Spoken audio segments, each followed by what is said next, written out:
Fala pessoal, tudo bem com vocês? Vamos trabalhar então com o mapa de física geral e experimental 2, tá? Vamos trabalhar aí com o assunto de calorimetria. E se esse conteúdo auxiliar vocês de alguma forma, auxiliar no entendimento do conteúdo, deixem um like, se inscrevam no canal, para a gente estar trazendo mais conteúdo aí para vocês, tá bom? Espero que esse conteúdo ajude bastante aí no entendimento. E vamos lá, qualquer coisa também o nosso contato tá na descrição. Se precisar de algum apoio mais profundo aí, a gente está à disposição, tá bom? Então diz o seguinte, ó, problemática. Considere que você foi contratado por uma indústria farmacêutica que produz diversas substâncias líquidas. Sua primeira atribuição na empresa é determinar o calor específico de um líquido X. Aquecer essa substância e medir sua variação de temperatura seria uma forma de medir esse calor específico. Mas qual seria a quantidade de calor absorvida? É muito difícil dizer. Para contornar esse problema, você pode usar o princípio de que corpos isolados trocam calor até entrar em equilíbrio térmico. Nesse caso, supondo que não há mudança de fase envolvida, temos. Então aqui tem um somatório. Um somatório aqui, tá? Das energias. E a gente pode destrinchar isso aqui pela seguinte fórmula. Massa vezes calor específico, vezes temperatura final menos temperatura inicial. Aí ele diz o seguinte ali.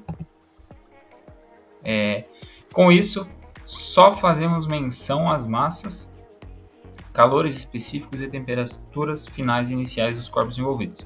Contudo, isso traz outro problema. Precisaríamos saber o calor específico ou a capacidade térmica da outra substância em que X está trocando calor. Então, isso aqui é bem importante para nós ali, tá? Para fazer a análise, vou até deixar grifado, ó. Contudo, isso traz outro problema, precisaríamos saber o calor específico ou capacidade térmica da outra substância com quem X está trocando calor. Tá? Já a gente volta nesse ponto aí, porque a gente precisa fazer a dedução de uma fórmula ali, e isso aqui traz muita clareza ali para nós, tá? Para contornar esse problema, os cientistas escolheram uma substância para definir seu valor específico, no caso, a água, cujo valor é definido como... Então, aqui ele já trouxe o calor específico, que a gente vai usar também, tá?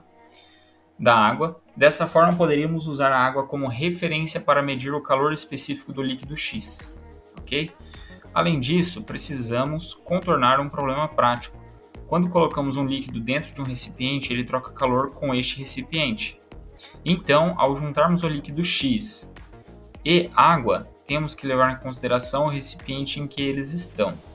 Isso coloca mais uma variável no nosso problema, a capacidade térmica do recipiente. Faremos então o seguinte, usaremos a água como referência para determinar a capacidade térmica do recipiente, depois usaremos o recipiente ou líquido X para determinar o calor específico de X, tá? Então a gente vai encontrar a capacidade térmica através da água, tá? A capacidade térmica do calorímetro, no caso, tá? É o que ele diz aqui. E a gente vai fazer um outro experimento depois só com o líquido X para determinar o calor específico dele, tá bom? Ok. Então na parte 1, ele pede o seguinte: seja um calorímetro recipiente do enunciado de capacidade térmica desconhecida C a uma temperatura inicial de Tc, suponha que aqueçamos uma massa Ma de água até a temperatura Ta. Depositamos a água no calorímetro e medimos a temperatura final do sistema Tf1, após o equilíbrio térmico ser atingido. Mostre que a capacidade térmica do calorímetro é determinada por... Ele trouxe a fórmula aqui.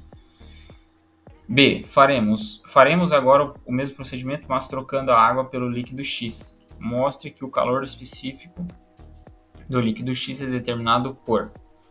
Tá. Parte 2. Após entender bem a parte teórica sobre como determinar o calor específico, você deve colocar esse conhecimento em prática. Realize o experimento e indique uma tabela dos valores medidos das temperaturas e das massas.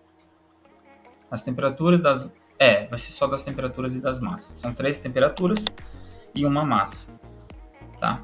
Para cada experimento, são 2, então 2 massas no total e 6 temperaturas. Parte 3. Agora é hora de combinar os resultados obtidos experimentalmente junto aos cálculos teóricos. Use os dados obtidos na parte 2 para determinar a capacidade térmica do calorímetro e o calor específico da substância que você usou no experimento. Com os resultados em mãos, discuta quais são as principais fontes de erros experimentais que podem interferir no resultado, tá? Então, beleza. Aqui ele só pede para a gente determinar os valores, né? Capacidade térmica, com base no experimento. E daí depois só citar alguns erros experimentais que podem ocorrer e podem interferir no resultado. Beleza. Vamos aqui na A. O que acontece, pessoal, é o seguinte. Que nem eu estava comentando, ó. Esse comentário aqui, ó. Contudo, isso traz outro problema. Precisaríamos saber o calor específico ou capacidade térmica da outra substância com que X está trocando calor. Tá? Então, pessoal, a dedução da fórmula, a gente tem que partir da seguinte ideia. O calor recebido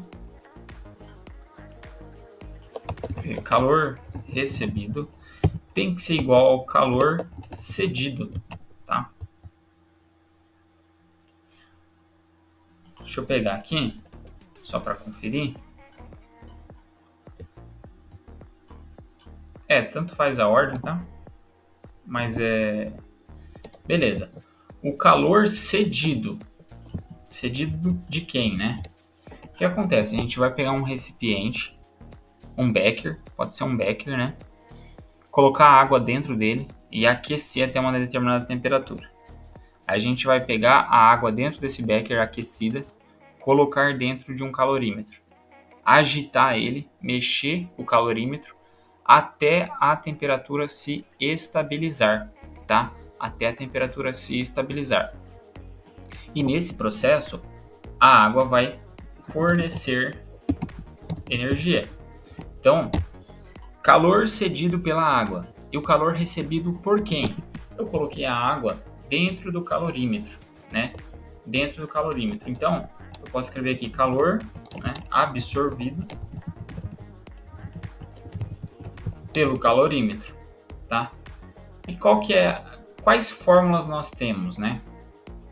Nós podemos encontrar a capacidade térmica sendo escrita dessa forma aqui, ó.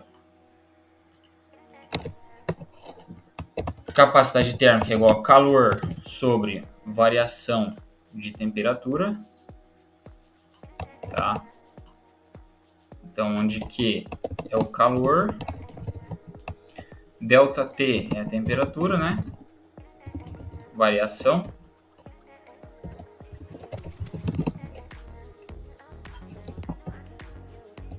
Tá? E aí nós temos também, deixa eu anotar aqui, capacidade térmica. Nós temos também a seguinte relação, que o calor específico pode ser a capacidade térmica sobre a massa, tá? Vou escrever aqui, ó, calor específico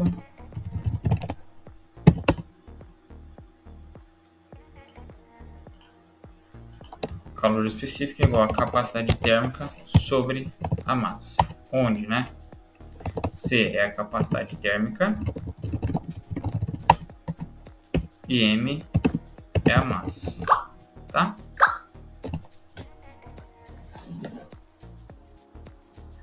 Beleza. Tendo essas fórmulas aqui, tem mais uma, né, a do próprio calor. Como é que a gente calcula, igual foi dado ali no enunciado, né?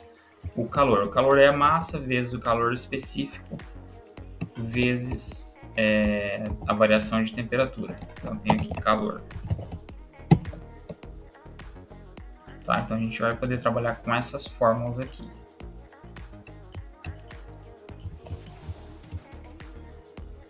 Só vou descrever também para ficar bem claro. M é igual a massa, né? C é calor específico.